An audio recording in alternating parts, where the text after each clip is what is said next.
about a problem that you had recently. Waking up on time, no clean bed sheets, nothing in your fridge to cook for dinner.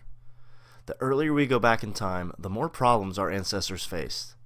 We're going to take a look at a group of people that lived 8,000 years ago and a few of the problems that they faced as they were figuring out this thing called life.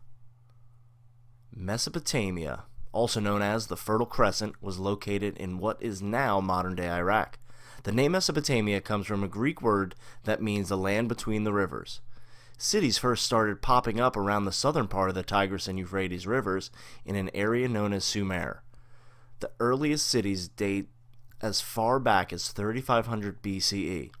These cities were known as city-states because of their ability to produce their own farmland and rule themselves. They were like small, independent countries. Mesopotamia wasn't the easiest place to live. The geography of Mesopotamia differed between the northern part and the southern part. The north was hilly and received rain, while the south had low plains that received little rain. The farmers of Mesopotamia faced some major problems as they were trying to survive between the Tigris and the Euphrates. People of Mesopotamia began farming in the foothills of the Zagros Mountains. There were plenty of resources there to build shelter and tools. Because of the rainfall, this was also a good place to farm, and because of these conditions, the population of the people grew. By 5000 BCE, the population of the people grew too much that the land could not support them. These people began to suffer from food shortages. Whatever would they do?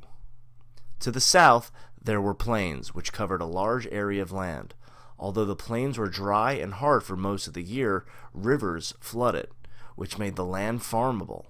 The people moved down to the plains to support their population. This area would become known as Sumer. Even though the Sumerians solved the problem of food shortages, they were about to face another problem. The Tigris and Euphrates River flooded during the spring. These floods caused major headaches for the farmers. Farmers weren't sure when the rivers would flood the land, so they needed to figure out a way to control the flooding waters.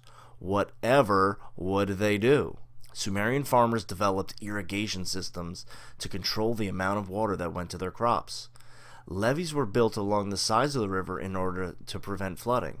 When the land was dry, they would let the water in through the holes that they poked in them.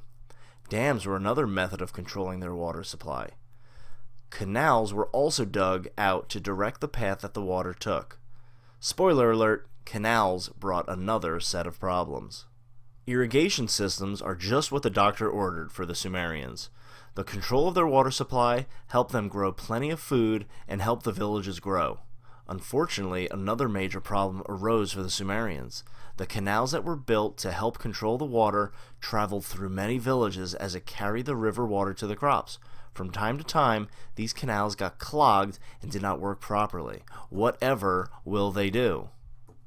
Gradually, villages began to rely on each other to build and maintain the irrigation systems. They worked together to unclog the canals so that everyone could benefit from the river water. Soon enough, these villages grew and grew and grew. Villages became towns, and towns became cities, with populations into the thousands. Once the cities grew larger and larger, many of them fought over who was allowed to use the river. Cities that were located upstream would cut off the water supply from those cities who lived downriver. This caused major tension between the cities. Whatever will they do? Sumerian cities began to protect their cities from those pesky neighbors by building walls around their cities. Most of the people lived inside the city walls. These walled cities were like independent countries. Historians have labeled them city-states. By 3000 BCE, most Sumerians lived in a city-state. Living in these city-states brought about a new way of life and new sets of challenges. Oftentimes, these city-states would fight with each other. Soon enough, some city-states are going to try to take over other city-states and create something bigger. Here's some sources and a ton of photo credits.